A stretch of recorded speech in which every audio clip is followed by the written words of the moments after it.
안녕하세요. 주양가족 여러분, 김성미 목사입니다. 오늘 하루도 하나님의 지으신 목적에 맞게 하나님 뜻에 합당한 삶을 살아드리는 귀한 하나님의 사람들이 되어지기를 주의 이름으로 바랍니다. 오늘의 주만나는 하나님은 작정한 대로 이루신다라는 제목으로 예레미야 21장 8절에서 14절 말씀을 묵상하고자 합니다. 하나님을 잃어버린 이스라엘, 아무리 돌아오라 부르셔도 자신의 성을 만들어 나오지 않았습니다. 결국 그들에게 남은 것은 심판을 담은 하나님의 말씀이었습니다.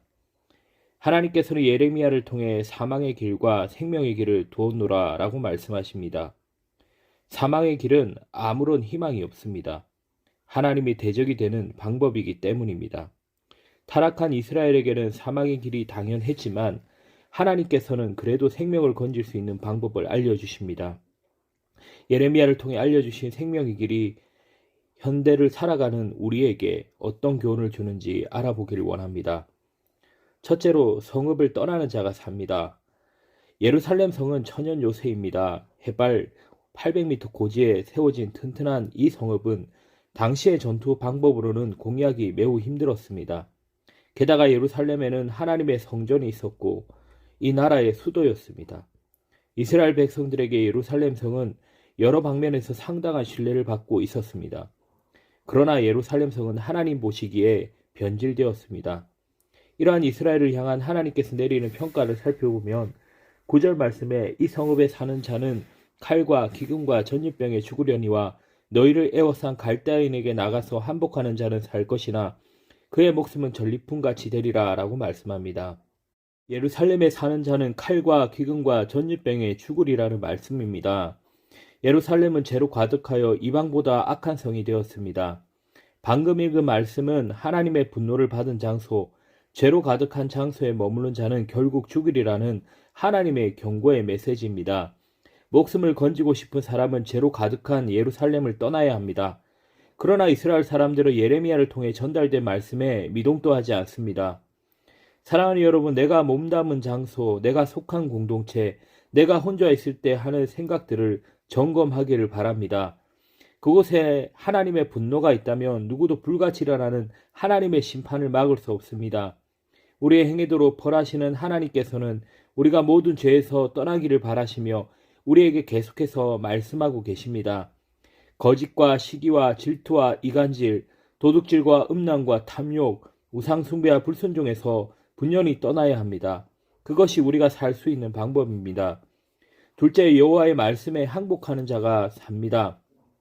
오늘 함께 읽은 본문 중 7개의 구절 중에 무려 5절에 여호와의 말씀이라는 구절이 있습니다. 8절에 여호와께서 말씀하시기를, 10절에 여호와의 말씀이니라, 11절에 여호와의 말을 들으라, 12절에 여호와께서 이와 같이 말씀하시니라, 13절에 여호와의 말씀이니라, 14절에 여호와의 말씀이니라. 이렇게 여호와의 말씀을 강조하는 이유가 무엇일까요? 앞에 읽었던 9절 말씀을 다시 한 번 더 보면 이 성읍에 사는 자는 칼과 기근과 전염병에 죽으려니와 너희를 애워싼 갈대아인들에게 나가서 항복하는 자는 살 것이나 그의 목숨은 전리품같이 되리라고 합니다. 하나님께서는 예루살렘을 애워싼 바벨론에게 나가서 항복하며 산다는 말씀을 합니다. 그런데 이 말씀은 우상 숭배하는 이방 나라와 타협할 때가 있다는 의미가 아닙니다. 여기서 바벨론은 이방 나라이지만 하나님께서 사용하시는 도구입니다. 즉 바벨론에 항복하라는 말은 여호와 하나님 말씀에 항복하라는 말과 같습니다. 하나님의 말씀에 항복하면 살 길이 열립니다. 하나님께서는 개인에게도 동일하게 생명의 길을 열어주시고 말씀을 줍니다. 이스라엘 왕에게는 12절 말씀, 여호와께서 이와 같이 말씀하시니라, 다윗의 집이여 너는 아침마다 정의롭게 판결하여 탈취당한 자를 압박자의 손에서 건지리라. 그리하면 너희의 악행 때문에 내 분노가 불같이 일어나 사르니니 능히 끌 자가 없으리라고 말씀합니다. 왕의 가문에 왕으로 본분을 다라는 말씀을 주셨습니다. 왕은 구분 판결을 내리지 말고 강자들의 잘못을 눈감아 주지 말고 정의롭게 리더의 역할을 감당해야 합니다. 우리 각자에게 허락하신 역할을 제대로 하지 못하고 맡겨주신 사람과 공동체를 어렵게 하면 하나님께서 그것을 악행으로 여기셔서 분노한다고 합니다. 내 뜻대로 풀리지 않는 일이 있습니까? 사업의 문제, 재정의 문제, 부부의 문제, 자녀의 문제, 관계의 문제, 내 마음속의 문제 등 앞으로 나아갈 수도 뒤로 도망갈 수도 없는 상황 속에서 하나님께 나아왔다면 나에게 주시는 말씀을 구하고 그 말씀에 항복하기를 주의 이름으로 바랍니다.